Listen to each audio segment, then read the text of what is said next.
할렐루야. 아멘. 우리 교회는 다음 주일을 추수감사주일로 지킵니다. 우리가 비록 농사는 짓지를 않지만은 지금이 추수의 계절입니다.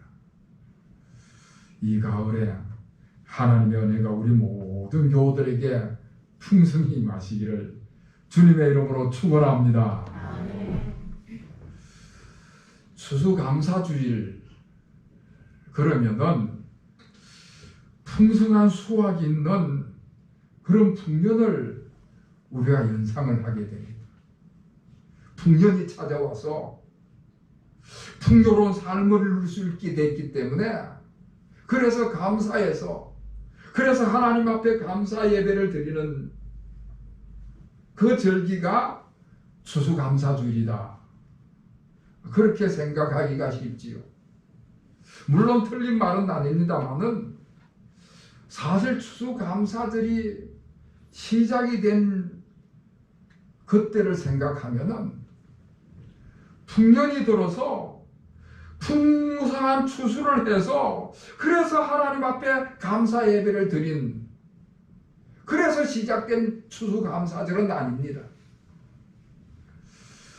이 추수감사절은 미국에서 시작이 됐는데 영국에서 신앙의 자유를 찾아 떠났던 청교도들이 저 신대륙 미국에 정착을 해서 가장 어려웠을 때, 가장 힘들었을 때에 가장 열악한 상황 속에서 감사 예배를 드렸던 것이 추수감사절의 유래가 된 것입니다.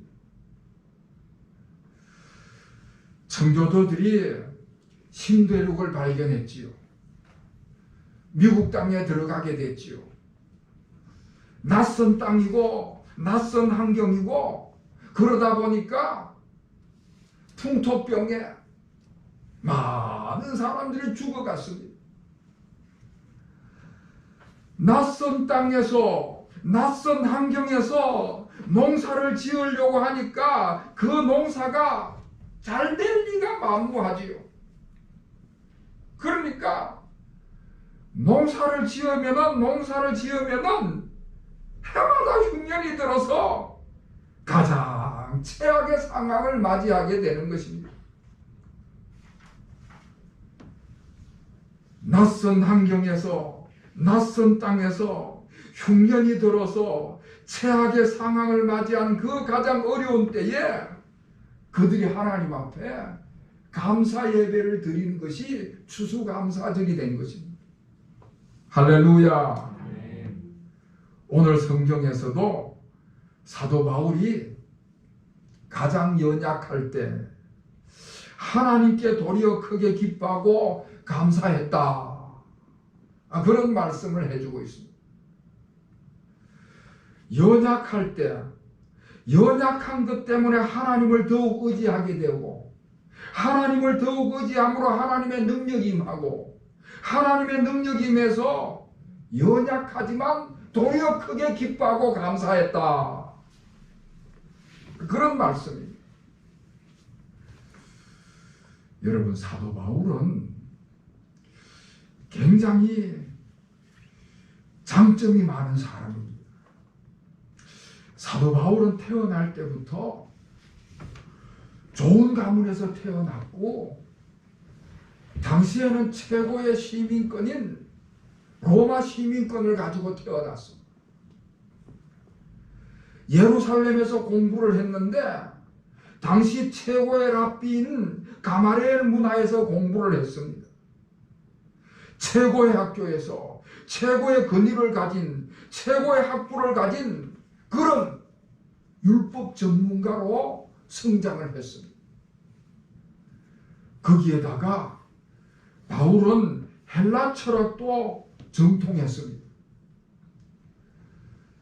그 당시 사회에서 세속적인 세상적인 학문 중에는 최고의 학문이 헬라 철학이었는데 이 헬라 철학을 바울이 공부를 했습니다.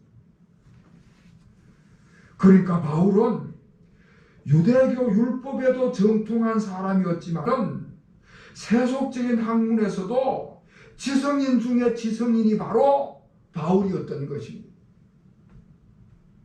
거기다가 바울은 율법과 헬라 철학에 정통한 지적인 사람인가 동시에 영적인 사람이었습니다.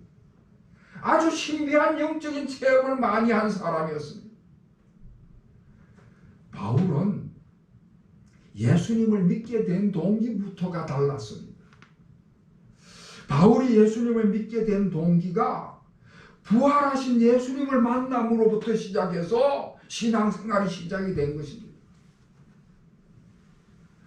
부활하신 예수님이 바울을 찾아오셔서 그 신비한 영적 체험을 통해서 예수님께서 그 사도 바울을 사도의 직분으로 세워주셨습니다. 그럴 뿐만 아니라 바울은 예수님을 믿고 난 다음에 방언이라든지 예언이라든지 굉장한 영적 은사를 받았습니다. 그리고 많은 환상을 보고 계시를 받았습니다. 오늘 본문이 있는 고린도후서 12장 2절 말씀에 보면은 셋째 하늘에 끌려가서 하나님 나라를 보는 성천 체험을 했다 말씀을 하고 있습니다. 많은 병든 자들을 고치고 귀신 들린 자들을 고치는 그런 능력과 기적을 가지고 있는 사람이었습니다. 영적인 체험도 많았고 영적인 능력도 굉장히 많이 행하는 그런 영적인 사람이 바울이었던 것입니다. 그러니까 이 바울이라는 사람은 예리한 지성을 겸비한 학자이면서 놀라운 영성을 가진 그런 신앙 지도자였습니다. 지성과 영성을 겸비한 신학자이면서 목회자이면서 복음 전도자였던 것이지. 우리가 가지고 있는 신약 성경의 27권 중에 14권을 바울이 기록했을 정도로 굉장한 장점과 굉장한 강점을 가지고 있는 사람이 바울이라는 사람이었습니다. 자, 그런데 이 바울이 이렇게 위대한 사도였음에도 불구하고 그에게는 여러 가지 약점이 있었습니다.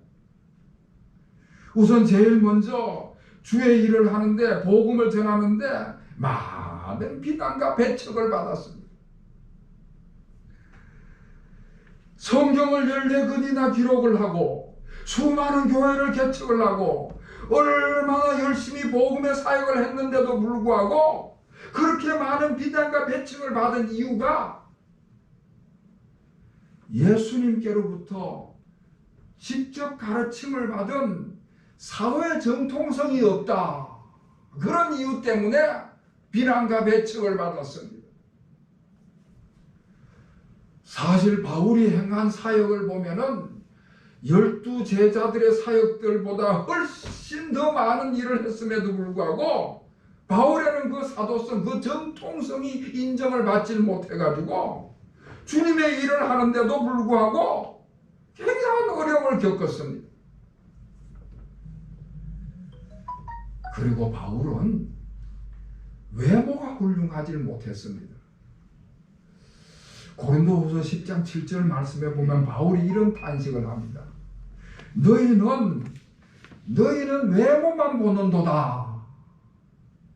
그러니까 바울이 외모로 평가를 받아서 그 사람들이 바울의 외모를 보고 바울을 평가를 하는, 그래서 불이익을 당하는, 그래서 탄식하기를 너희는 외모만 보고 평가를 한다.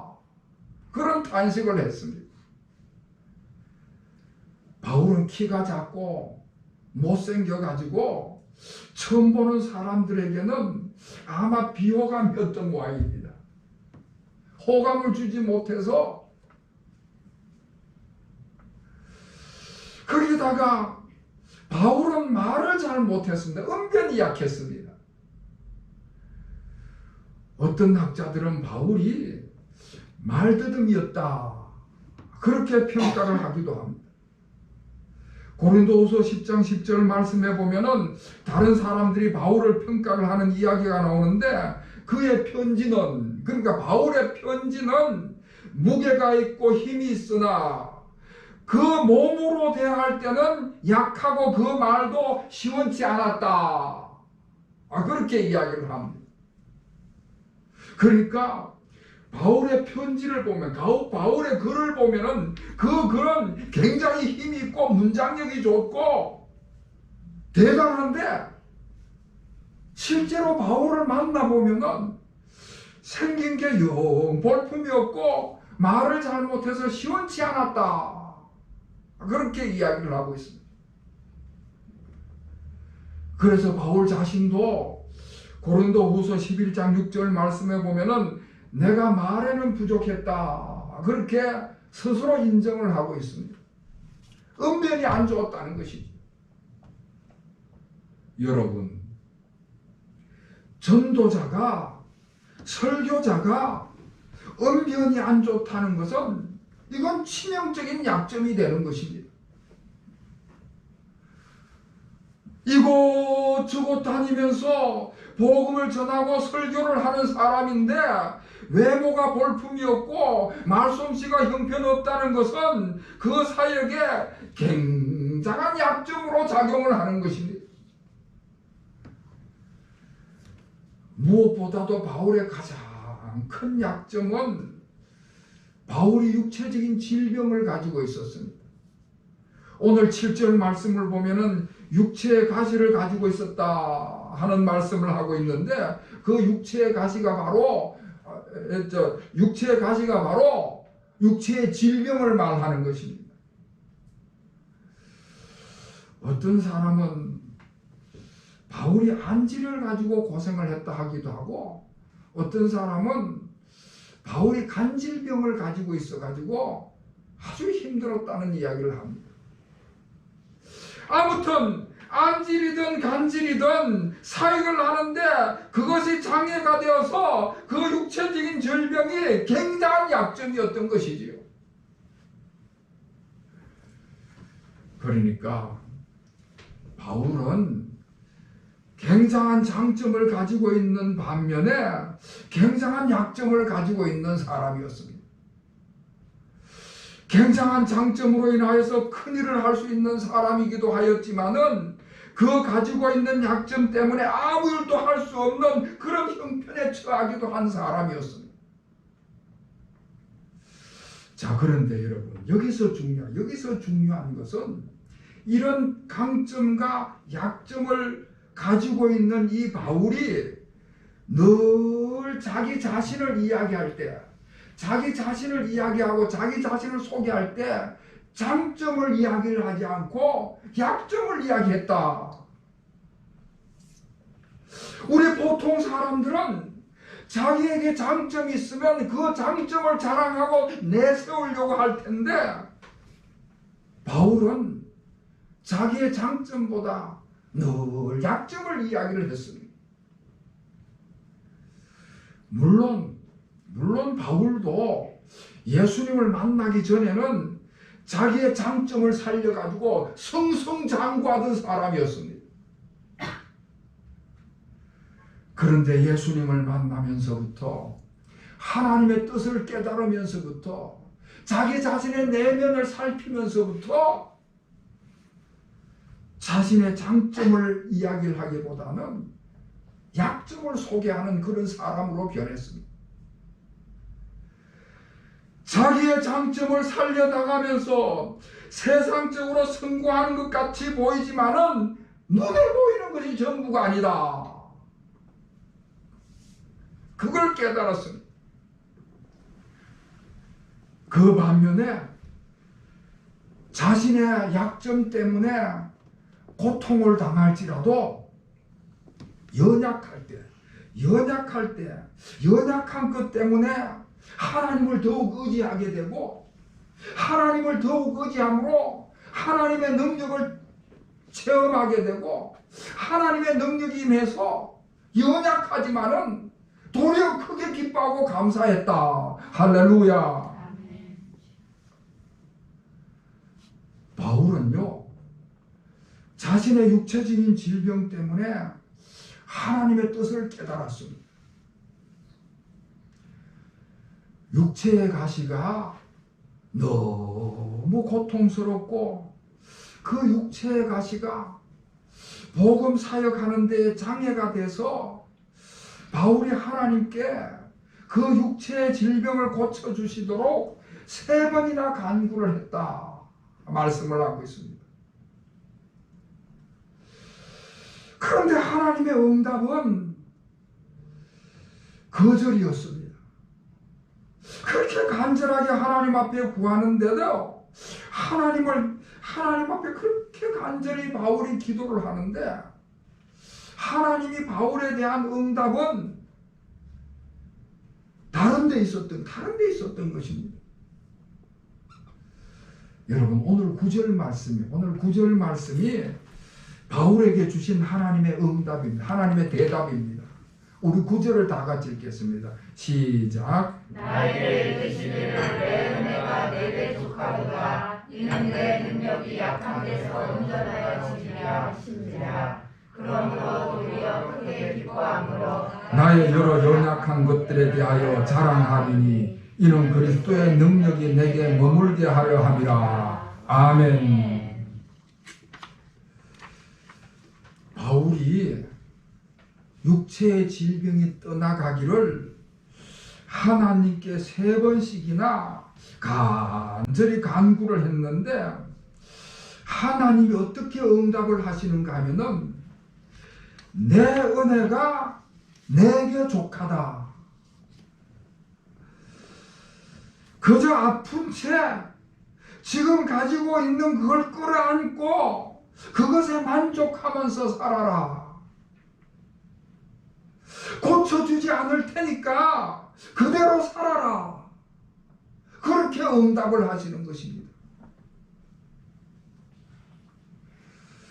여러분, 바울은요, 다른 사람을 위해서 기도를 하면은 하나님께서 그 바울의 기도를 다 들어주셨습니다. 많은 병자들을 고쳐주시고 귀신 들린 자들을 고쳐주시고 많은 능력과 기적을 행하시도록 하나님께서 바울의 기도를 다 들어주셨습니다. 그런데 정작 자기 자신의 질병을 위해서 하나님 앞에 기도를 했는데 거절을 당했습니다. 바울의 고민이 여기에서 생겨났습니다. 왜 하나님이 다른 사람을 위해서 기도하는 기도는 다 들어주시면서 내 자신의 질병을 고쳐주시지 않은 것일까?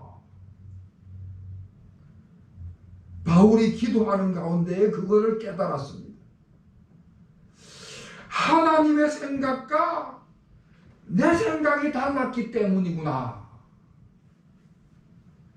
바울이 생각할 때는 자신의 육체의 질병이 치료가 되면 더 활발하게 더 힘차게 사역할 것이라고 생각을 했는데 하나님께서 보실 때는 저 바울의 육체의 질병을 치료하면은 아무 약점이 없어서 교만해질 것이다.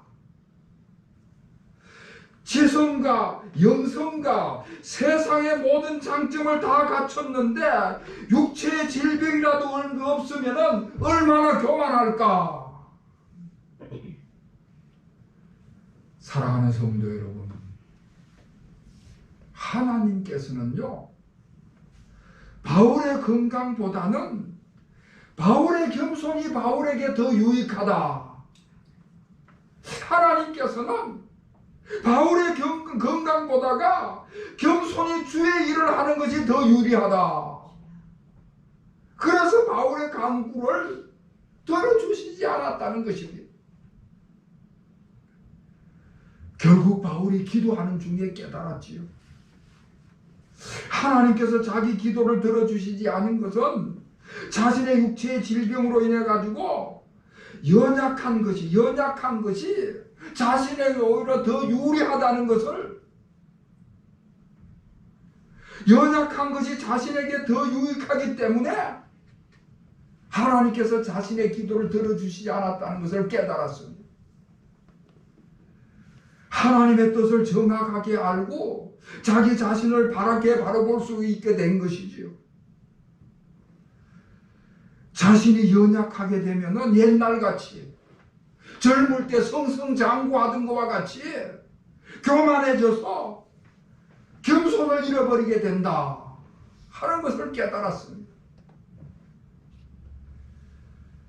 사랑하는 성도 여러분, 바울이요 이렇게 연약해지니까 겸손해지니까 하나님을 전적으로 의지하게 되는 것입니다. 하나님이 살려주시면 살고 하나님께서 평안을 주시면 내가 그것 가지고 살아간다. 그렇게 철저하게 경험을 했습니다.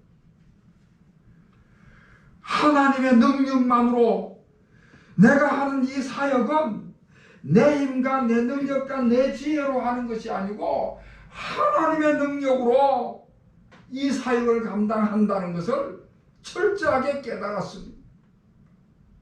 그래서 전적으로 하나님을 의지하게 된 것이죠.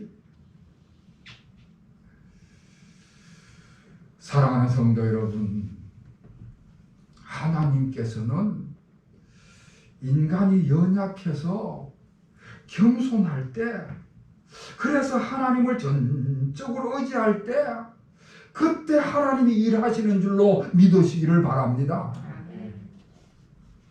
인간이 연약할 때, 그래서 겸손할 때, 그래서 하나님으로 전적으로 의지할 때, 그럴 때 하나님께서 은혜를 베푸시고 능력을 행하시는 줄로 믿으시기를 바랍니다.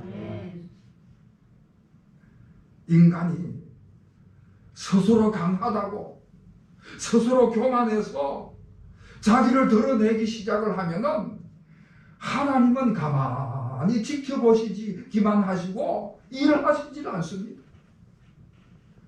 그러다가 그 인간이 교만이 도를 넘어서 하나님을 배반하면은 하나님이 버리시는 거예요. 하나님이 버리시면은 그 파멸의 길로 가게 돼 있는 것입니다. 그러나 인간이 연약해서, 그래서 겸손해서 하나님께 전적으로 의지할 때 우리 하나님은 은혜 베푸시를 좋아하시고 능력으로 임하시고 역사하시는 하나님이십니다. 등산하는 산악인들이 최고의 꿈은 에베레스트 산을 정복하는 것이라 그래요. 우리는 뭐 가까운 산을 등산을 하면은 2시간이면은 뭐 길어야 4시간이면은 우리나라 어지간한 산은 다 등정을 할 수가 있습니다. 그러다 보니까 뭐 특별히 준비할 것이 없습니다. 등산복에다가 좋은 등산화 하나 신으면은 물하고 간식만 갖추면은 어느 산이든지 올라갈 수 있습니다. 그런데 에베레스트 산 같은 높은 산은요, 올라가면은 산소가 희박해집니다. 높은 곳으로 올라가면 산소가 희박해서 숨이 거칠어지기 시작하고 기온이 떨어지면서 날씨가 추워지면서 몸이 얼어붙고, 그리고 모든 높은 산은 다 설산입니다. 눈보라가 휘몰아칩니다. 그러니까 한 발짝 한 발짝 굉장히 어렵게 올라가야 하는 것이지. 그렇게 높은 산을 올라갈 때는 베이스 캠프를 설치를 합니다. 제1캠프, 제2캠프, 제3캠프, 그렇게 베이스 캠프를 설치해서 조금씩 올라가는데, 문제는 그런 캠프를 칠 때에 텐트 칠 좋은 자리가 없다는 사실입니다. 대부분은 열악한 곳에 텐트를 쳐야 하기 때문에 텐트를 고정시킬 못을 박을 수가 없는 거예요. 바위 같은 지역을 만나면은 못을 박을 수가 없으니까 텐트를 칠 수가 없는데, 그런데 이 산악인들이요, 그 바위 위에 텐트를 어떻게 치는가 하면은 아무리 단단한 바위라 할지라도 세심하게 살펴보면은 그 바위 틈에 연약한 부분이 있다는 것입니다. 그 연약한 부분에다가 못을 박고 텐트를 고정을 시키는 것입니다. 그렇게 해서 텐트를 치고 한 발짝 한 발짝 올라가게 되는 것인데, 어느 기독교인이, 어느 기독교 산악인이 이런 신앙 고백을 합니다. 우리 하나님께서는 인간의 연약한 부분을 찾아서 은혜의 텐트를 치신다. 인간의 연약한 부분, 인간의 부족한 부분이 하나님의 능력이 임하시는 장막터가 된다. 할렐루야. 우리 자신의 연약한 부분을 하나님께 내드리면은 하나님의 능력이 임하게 되는 것이고, 하나님께서 역사를 하신다는 그런 고백을 간증을 하는 것입니다. 그뿐만 아니라 많은 신앙인들의 신앙 간증을 들어보면은 병원에 있을 때, 감옥에 있을 때, 실직했을 때, 파산했을 때, 여러 가지 모양으로 연약할 때, 그럴 때 바로 하나님의 능력을 강하게 체험했다는 고백을 하는 것입니다. 인간이 연약할 때, 그래서 겸손해지면은, 그래서 하나님을 전적으로 의지하면은, 그럴 때 하나님의 능력이 강하게 임재하시는 것이지요. 하나님의 능력을 많이 체험하게 되고 하나님의 은혜를 많이 체험하게 되는 것입니다. 사랑하는 성도 여러분, 우리가 연약할 때일 때야말로 하나님의 능력이 임할 때라는 사실을 늘 기억하는 여러분이 되시기를 바랍니다. 우리가 연약하고 겸손해서 하나님께 전적으로 의지하면 그때 하나님의 능력이 임해서 놀라운 권능의 역사를 체험하게 되는 것입니다. 지금 코로나로 인하여 굉장한 어려움이 우리에게 찾아왔습니다. 물가가 오르고 경제적인 어려움이 닥치고 여러 가지 활동이 제약을 받다 보니까 정신건강이 피폐해지고 가정적으로, 사회적으로, 국가적으로 여러 가지 혼란스럽고 어려운 일들이 너무나 많이 생겨났습니다. 이럴 때일수록 이렇게 우리가 연약할 때일수록 겸손한 자리로 내려가시는 여러분이 되시기를 바랍니다. 겸손한 자리로 내려가셔서 전적으로 하나님을 의지하시기를 바랍니다. 연약할 때, 그래서 겸손해서 전적으로 하나님께 의지하면은 우리 하나님께서 그때 우리를 찾아와 주시고 우리의 연약한 부분을 통하여서 텐트를 치시고 하나님의 장막을 그곳에 치시고 우리의 삶 속에 임하시게 될 줄로 믿습니다. 연약할 때야말로 하나님의 능력이 나타날 때인 줄로 알고 도리어 크게 기뻐하고 감사를 회복하는 우리 모든 교우들의 삶이 되시기를 우리 주님의 이름으로 다시 한번 축원합니다. 기도하겠습니다. 하나님 아버지, 풍요하고 모든 일이 다 잘 될 때는 감사를 하지만은 그러나 연약하고 여러 가지 어려움이 많을 때는 당연히 불평하고 원망하는 것이 저희들입니다. 그러나 오늘 하나님의 말씀을 통하여서 연약할 때 겸손해야 되고 하나님께 전적으로 의지해야 되는 것을 배우게 하시니 감사를 드립니다. 연약할 때 겸손하고 하나님께 전적으로 의지함으로 인하여서 하나님의 능력이 나타나고 하나님의 능력이 역사하는 것을 보게 하여 주시옵소서. 연약할 때 도리어 크게 기뻐하고 연약할 때 감사를 회복하는 우리 모든 교우들의 삶이 되게 하여 주시옵소서. 온전히 주님을 의지하올 때에 예수 그리스도의 이름으로 간절히 기도하옵나이다. 아멘.